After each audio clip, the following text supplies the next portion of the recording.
Petty had always loved Christmas. Her home in Maryland smelled like cinnamon and pine, and the living room windows sparkled with her carefully strung lights. But this year felt different. She had turned 78, and her balance wasn't what it used to be.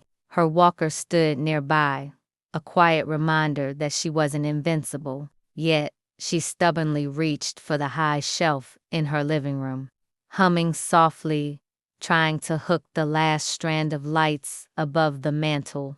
"Petty, please." Myrtle's voice called from the kitchen.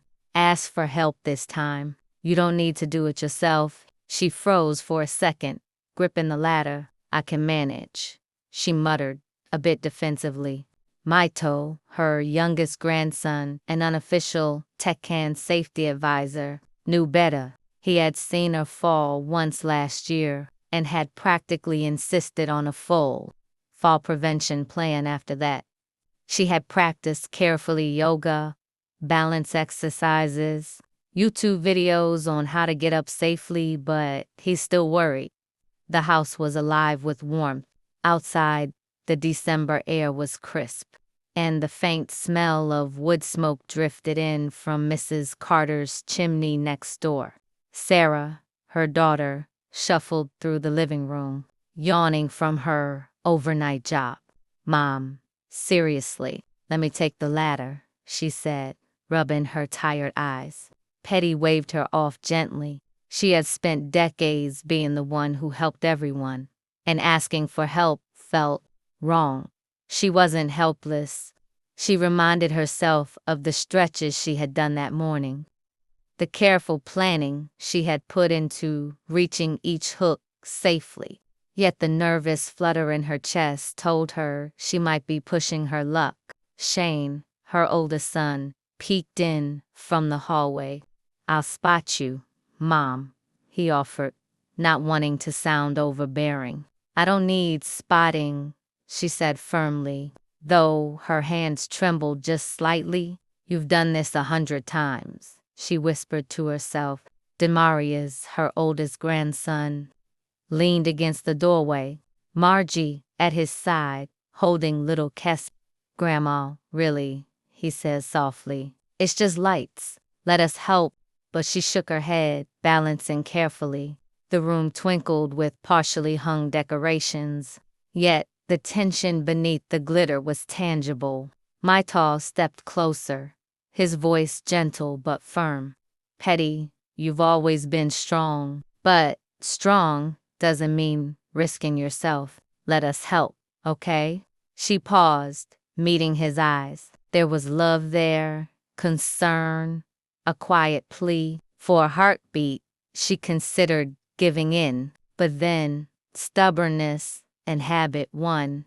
She adjusted her grip and took a cautious step up the ladder. The room held its collective breath. Petty's fingers tightened around the ladder rung, her heart racing faster than she admitted. The living room lights glimmered across the walls, casting soft shadows on the furniture and the faces of her family. Maito hovered close, his hands ready to catch her if she wobbled, though he hated looking so protective. "Grandma, seriously, just let me do it," he said again, his voice calm but insistent. Petty blinked, noticing the worry etched into his face. She hated causing worry. It always made her feel small. "I just need a few more minutes," she said, trying to steady her breathing. From the hallway, Shane and Sarah watched silently. Sarah, still in her overnight fatigued state, tried to suppress a yawn, rubbing her hands over her eyes. Shane's arms were crossed, a subtle sign of concern mixed with frustration. "Mom, you don't have to prove anything to us," Shane said quietly. "We know you're strong, but you also have to be smart." Petty's eyes softened for a moment. She had spent her life being the one to take care of everyone, the one to help children when parents had nowhere else to turn. That identity had been her pride. Asking for help felt foreign, almost like admitting weakness. And yet, in the golden glow of the twinkling Christmas lights, She felt vulnerable in a way she hadn't in decades. Downstairs, Midal shifted his weight. Just promise me, okay? He urged. Promise you'll let someone hold the ladder, or at least spot you. You're not alone here. Petty's heart ached at his words. He wasn't nagging, he was caring. For a brief moment, she imagined the worst.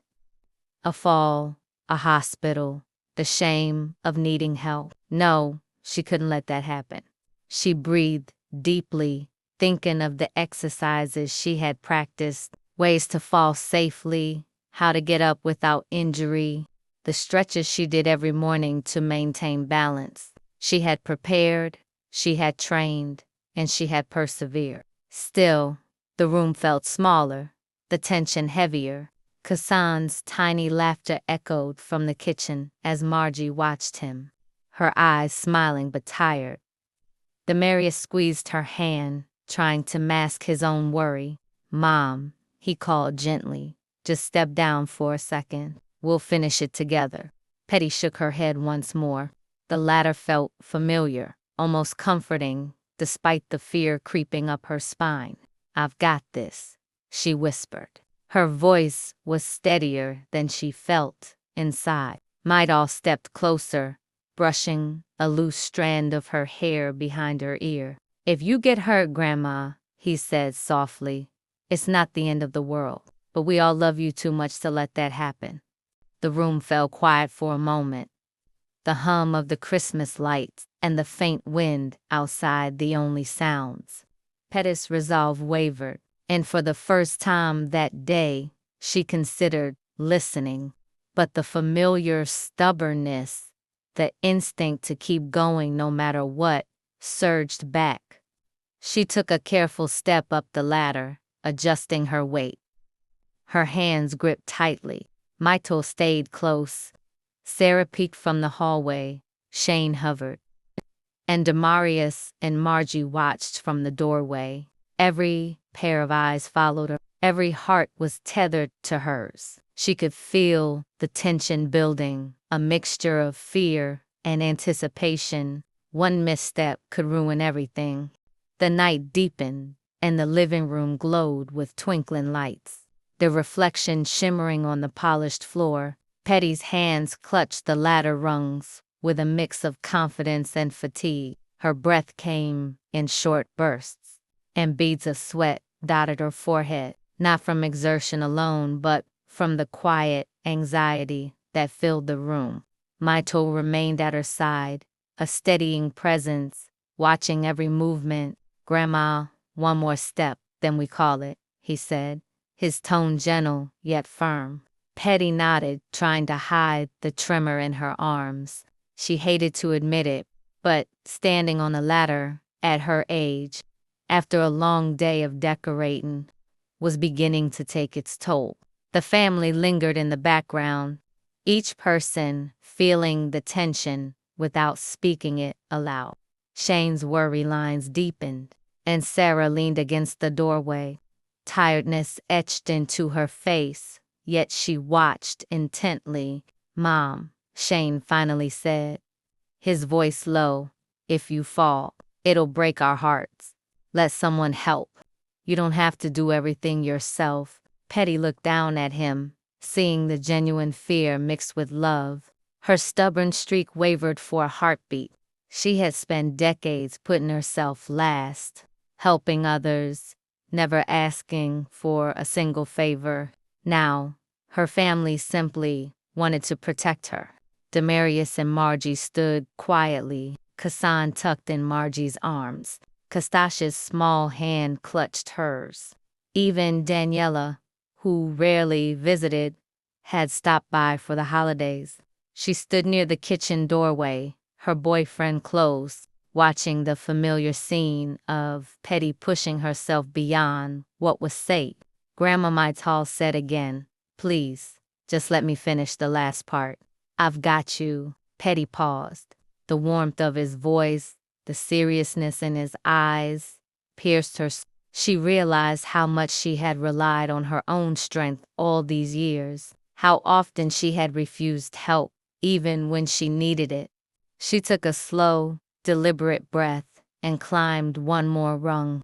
The ladder swayed ever so slightly under her weight. In that instant, a flash of fear ran through her, and she froze, realizing she couldn't hold herself like this forever. Then, a strange calmness settled over her.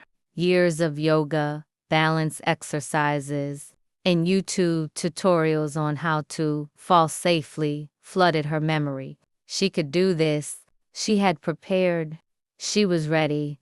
With a controlled movement, she shifted, losing balance intentionally, letting her body follow the path she had practiced countless times. She hit the floor with a soft thud, landing on her side with a gentle roll that absorbed the impact. The room went silent for a heartbeat. Then Maital rushed forward, checking her, though relief washed over him instantly. Petty grinned sheepishly, brushing herself off. "See? I'm fine," she said, her voice steady, confident. Her family exhaled collectively, a mix of laughter, relief, and admiration filling the air. Shane shook his head, smiling despite himself. "I can't believe you," he muttered, but his eyes glistened with pride. Even Sarah laughed softly, her exhaustion forgotten for a moment. Petty stood slowly, relying on her practiced technique, the strength she had built over years showing in her posture. She looked around at her family, the twinkling lights, and the warm, cozy living room. "Maybe," she said, "sometimes asking for help isn't a weakness after all." Midal grinned, and Demarius nodded.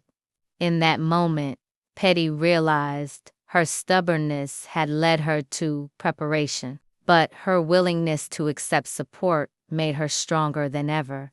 The room hummed with warmth, love, and the soft magic of Christmas Eve.